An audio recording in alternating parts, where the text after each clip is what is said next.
ohun tí à ń sọ ẹ farabalẹ̀ ẹjọ́ ẹ farabalẹ̀ ohun tá à ń ṣe yìí ó ṣe pàtàkì o gbogbo ayé ló ń gbọ́ wa báyìí o. Ohun tá à ń sọ ni wípé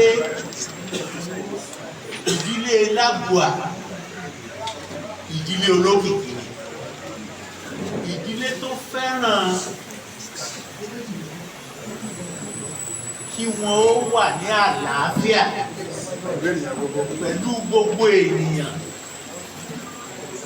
àti bí gbogbo ọmọ Iragbiji àtọkùnrin àtobìnrin àtọmọdé àtàgbà pé ìdílé Lágùà gbé ìgbé ayé àlàáfíà àti wípé ìdílé Lágùà òun ni wọ́n ń pè ní Iragbiji. Ìdílé Lágùà ni wọ́n ń kì ní Iragbiji olókè méjì takọtabo lórí àgbà Ọ̀ṣun ọ̀kan yìí nílẹ̀ ó kù kan ẹ̀yin èèyàn mi ọ̀kan yìí lulẹ̀ táwọn wí fún àwọn oníròyìn wa tí wọ́n lè má mọ̀ orí ilẹ̀ Lágùà ni ọ̀kan yìí lulẹ̀ wá ó wà ń bẹ̀ jù sí tẹ́ ẹ bá jáde ẹ bèrè lọ́wọ́ ẹnikẹ́ni ẹbí sì ti bẹ̀ àwọn òkè yẹn wọ́n dúró lórí ara wọn ni lórí ilẹ̀ wa Lágùà ni ó wà. Mo wá fẹ́ sọ fún yín wípé federal government gan ti accept ọ̀kan yìí lulẹ̀ land yẹn àti fún wọn ìdílé wa ti fún wọn about 4 years ago láti jọ̀wọ́ rẹ̀ fún wọn pé kí wọ́n fi ṣe tourism center. Nígbà tí wọ́n kọ ìwé sí ọba Ọlápòmí kò lè dáṣe ó fi ìwé yẹn ránṣẹ́ sí wa ni nítorí kó mọ̀ wípé orí ilẹ̀ bàbá wa ló wà.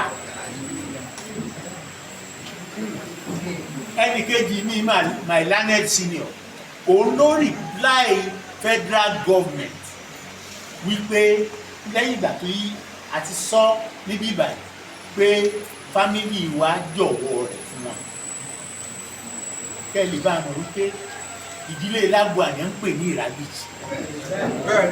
Bẹ́ẹ̀ni o.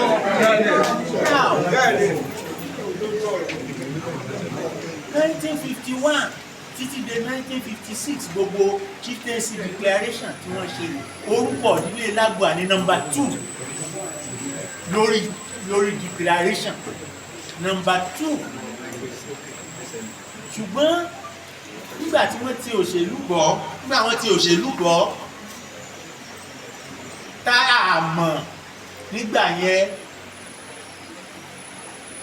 wọ́n yọ orúkọ wa ní 1957 láti gbà yẹn láti kò sí o láti gbà yẹn láti wà lẹ́nu ẹ̀ o tá a wo a ò sì fìgbà kan dákẹ́ ṣùgbọ́n à ń ṣe eléyìí gẹ́gẹ́ bí ẹni tó nímọ̀ pẹ̀lú àwọn bàbá wa gẹ́gẹ́ bí ẹni tó bọ̀wọ̀ fún òfin à ń kọ̀wé sí ìjọba ni à ń lọ sí kóòtù ni à ń lọ sí tribunal ni àbá ẹnikẹ́ni jà àbá ẹnikẹ́ni fa ìjàngbọ̀n. Nígbà tó di 2010 bí ọdún 14 sẹ́yìn ni ìjọba Prince Ọlágúnsóyè Oyinlọ́lá la tún kọ̀wé sí i. Nígbà tá a kọ̀wé sí i kò February 2010 kò lo oṣù kan tó fi set up administrative panel of inquiry. Àwa ò sì lòdì sí torí àwa mọ̀ ń tàn wá ó jẹ́ administrative o ó jẹ́ judicial inquiry o àwa ò lòdì sí àwa gbà tọwọ́ tẹsẹ̀. Àti ẹ̀ tí ń ṣe ìwé tá a fẹ́ gbé fún administrative panel of inquiry bẹ́ẹ̀ ni ọba Ọlápòmí sọ wípé òun ò fẹ́ administrative panel of inquiry judicial panel lòun fẹ́. Fine, Gọ́vnà Oyinlọ́lá ló bá tún set up judicial panel. Justice A.A. Adéríbigbé Justice Adéríbigbé a lọ fojú ara wa, gbogbo òdílé ló ní lọ́ọ̀yà tí ó lọ, ọba Ọlábòmí náà ní lọ́ọ̀yà, ìfà lọ́ọ̀yà rẹ̀ ti dádájọ́ báyìí, a dúpẹ́ lọ́wọ́ Ọlọ́run, inú wa sì dùn, òun náà ní lọ́ọ̀yà nígbà náà, gbogbo wa jọ kojú ẹjọ́ ni. Nígbà tí Justice Adéríbigbé ó gbé ìdájọ́ rẹ̀ kalẹ̀, ohun tó sọ ni wípé ìdílé Lágùà ó lẹ́tọ̀ọ́, àwọn wọ́n sì jẹ́ ọmọ ọba, àwọn ni wọ́n sì tẹ ìlú Iragbiji. Ohun tó sọ nìyẹn. Certified true copy èdè tí ó jọba fòǹtẹ̀ gidi tí í ṣe àgbélẹ̀rọ tí wọ́n ní ọba Ọlábòmí tí ń kà lánàá. Tóra tí ó ti sọ wípé kò sí panel of inquiry, ó ní kò sí panel of inquiry kankan tó sọ lánàá ní abẹ́. Ó ní lọ́ọ̀yà rẹ̀ wà ń bẹ̀ o, àwa náà wà ń bẹ̀, àwa lọ́ọ̀yà Lágùà wà ń bẹ̀, gbogbo kò sẹ́ni tí ò ní lọ́ọ̀yà ń bẹ̀. Oṣù kan la fi ṣe ní ojoojúmọ́. Nígbà tí adájọ́ yẹn ó gbé ìjọba rẹ̀ kalẹ̀, ó yòbó ilé Lágùà pé ọmọ ọba ni wá, a sì ti jọ baálẹ̀ lẹ́ẹ̀mẹ́ta rí. Ó sì dismiss gbogbo irọ́ tí ọba Ọlábòmí àtàwọn èèyàn rẹ̀ tí wọ́n pa. Òun náà ní kọ́pì, ó sì wá ní kò sí panel kankan mọ́, ó ní pé panel of inquiry kankan ò sí. Ṣùgbọ́n àwọn olóyìnbó sọ pé facts are facts, facts are sacred. Ìtumọ̀ rẹ̀ ni pé òótọ́ bí rọ́bà lọ lógún ọdún lọ́tọ́ gbà níjọ́ kan. So ni gómìnà Ráúwà Arẹ́gbẹ́ṣọlá lòun náà bá dé, la bá tún kọ̀wé sóun náà. Now mo nídìí láti sọ by the time tí Prince Ọlágúnsóyè Òyìnlọ́lá tó fẹ́ kúrò, ó ní Justice Adéríbigbé gbé ìdájọ́ rẹ̀ kalẹ̀. So kò lè ṣe nǹkan kan lórí ẹ̀. Ṣùgbọ́n tá a mọ̀ ní pé government is a continuum. Ìjọba kan ó dé, ìjọba kan ó lọ, bó ti jẹ́ pé ọba kan ó dé, ọba kan ó lọ náà ni, kò sẹ́ni tí ó jù sáyé. So Arẹ́gbẹ́ṣọlá dé, Arẹ́gbẹ́ṣọlá náà lo politics. Wọ́n rìpọ́ọ̀tù Adéríbigbé kò tiẹ̀ yẹ̀ wò, tó fi ní kí wọ́n ó kọ̀wé sí wa wípé àwọn reject report, paragraph méjì péré ní sentence mẹ́ta ni. Ààrẹ tó bínú